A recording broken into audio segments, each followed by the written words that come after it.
تاکہ تو پھر تیری امت کو جا کر کہے کہ امت ناز کرے کہ اس کائنات میں تیری امت کو ایسا نبی کسی امتی کو ملا ہی نہیں۔ اتنی بڑی نوازش ہے ہم کی، ہماری اتنے ہی بڑی پکڑ ہے ہماری۔ حضور اکرم صلی اللہ علیہ وسلم واپس جب آ کے واقعہ سنا رہے ام ہانی کے گھر، ابو جہل سامنے سنا، اور میں یہ عقل گوارا کر سکتی کہ رات کے کچھ حصے میں مکے سے مسجد بیت المقدس کا سفر، اونٹ کا سفر 1 مہینے کا، عقل گوارا کر سکتی ہے؟ دل میں خیال آیا کہ چلو ابھی ابو بکر سنا نہیں ہے، چل کے ابو بکر کو یہ واقعہ سناؤ تاکہ ابو بکر کو سمجھ میں آ جائے۔ ذرا غور سے سنیے گا۔ اسی 15ویں پارے میں سورہ بنی اسرائیل میں فرمایا کہ ہم نے یہ سفر معراج کا اس لیے کرایا کہ تمام وہ آیتیں آپ کو دکھانے کے بعد جب آپ آ کر انسانوں کے مجمع میں اس کا اعلان کرو تو ہم وہاں 2 گروپ بنا دیں، جو آپ کو ماننے والے آپ کو سچا مان لے وہ ایمان والے، جو آپ کو سچا نہ مانے وہ کافر ہے۔ ہم یہ انسانیت میں 2 گروہ بنانا چاہتے ہیں۔ ابو جہل بھاگا، ابو بکر راستے میں مل گئے، ابو بکر جا ہی رہے تھے جناب رسول کو ملنے کے لیے، کیونکہ رات کو ابو بکر بھی ڈھونڈ رہے تھے، اس وقت جناب رسول کہیں ملے نہیں، تو پوچھنے جا رہے تھے کہ یا رسول اللہ رات میں بہت پریشان تھا، آپ کو ڈھونڈا ملے نہیں، راستے میں ابو جہل مل گیا۔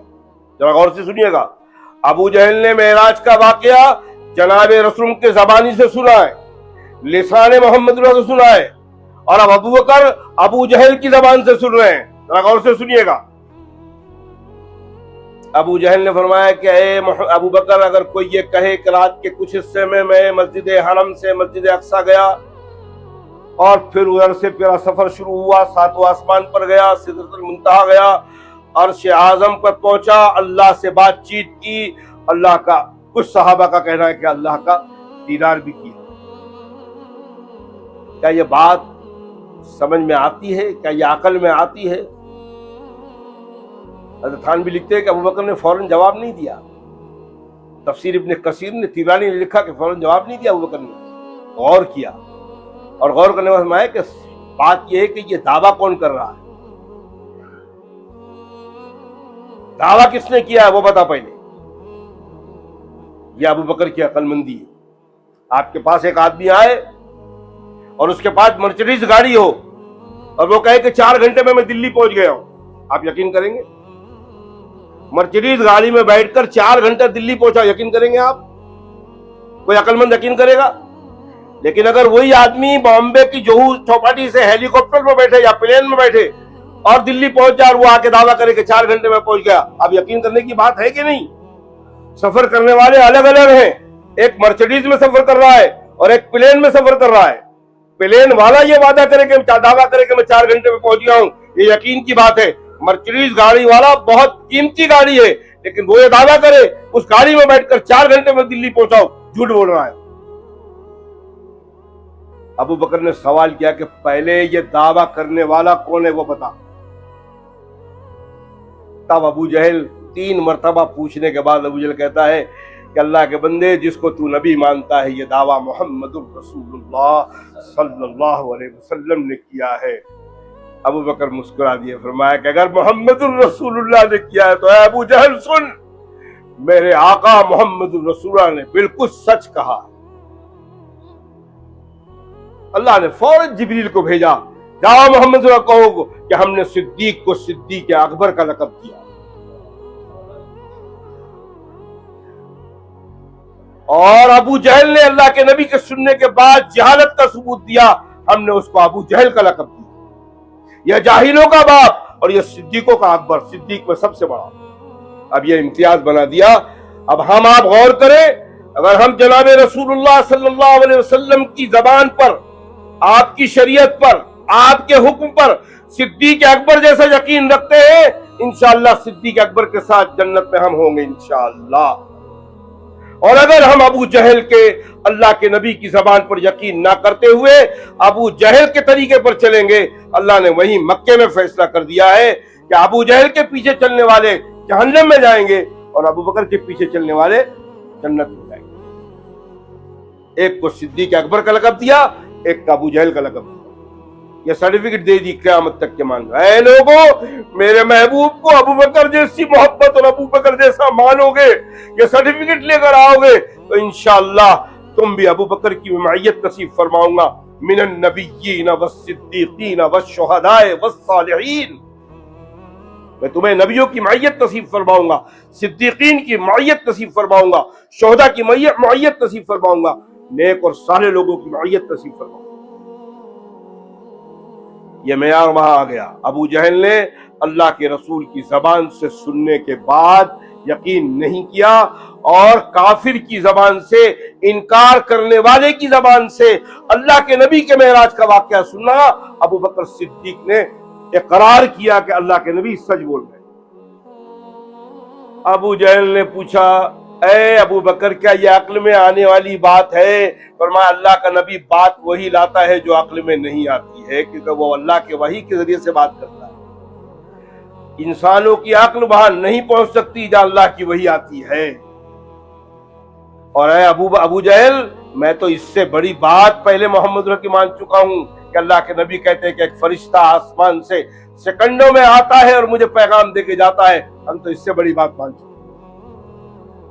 ابو جہل کا منہ کالا ہو گیا، اور حضرت ابو بکر صدیق جب پہنچے ہیں دربار نبی میں، جب تک تو جبریل نے خبر دے دی تھی کہ اللہ کے رسول، صدیق اکبر نے ابو جہل کی زبان سے معراج کا واقعہ سن کر صداقت کی مہر لگا دی۔ اللہ نے ابو بکر کو صدیق اکبر کا لقب دیا ہے۔ یہاں سے وہ معاملہ ختم ہوا کہ جو لوگ اللہ کے نبی کی بات کو مانیں گے انشاءاللہ وہ صدیق اکبر کے ساتھ ہوں گے، اور جو لوگ اللہ کے رسول کی بات نہیں مانیں گے، اللہ نہ کرے نبی پاک صلی اللہ علیہ وسلم کی ساری امت اللہ کے نبی کی بات مانے، اور اللہ ہمارا حشر صدیق اکبر کے ساتھ کرے، اللہ نہ کرے نبی کی امت کا کوئی امتی کا حشر ابو جہل کے ساتھ ہو۔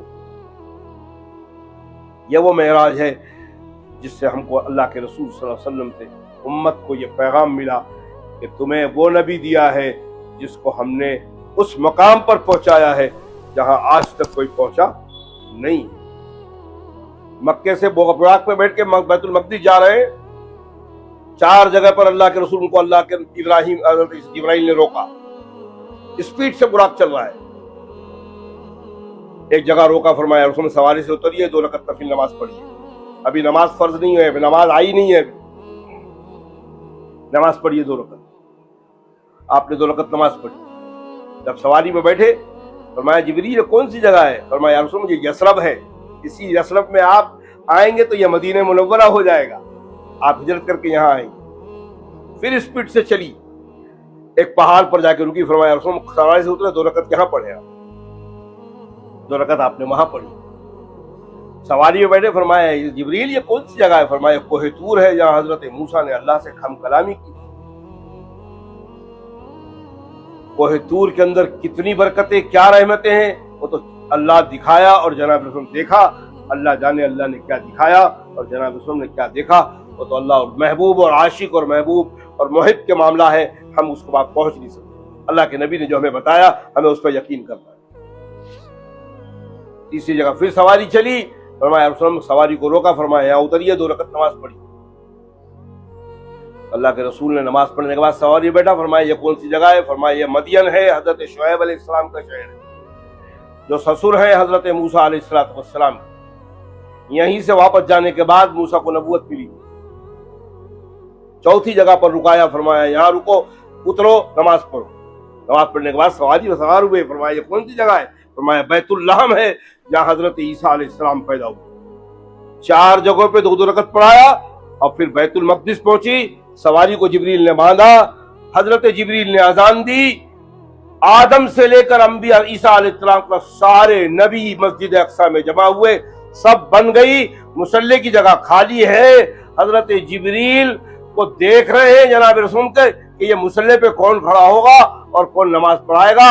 اذان دے دی گئی، پھر اقامت بھی حضرت جبریل نے دی، اور ہاتھ پکڑا جناب رسول اللہ صلی اللہ علیہ وسلم کا اور امامت پہ کھڑا کیا کہ یہ مصلی آپ کا ہے، اب آپ یہ نماز پڑھانے کے بعد اللہ آپ کو امام الانبیاء بنانا چاہتے ہیں۔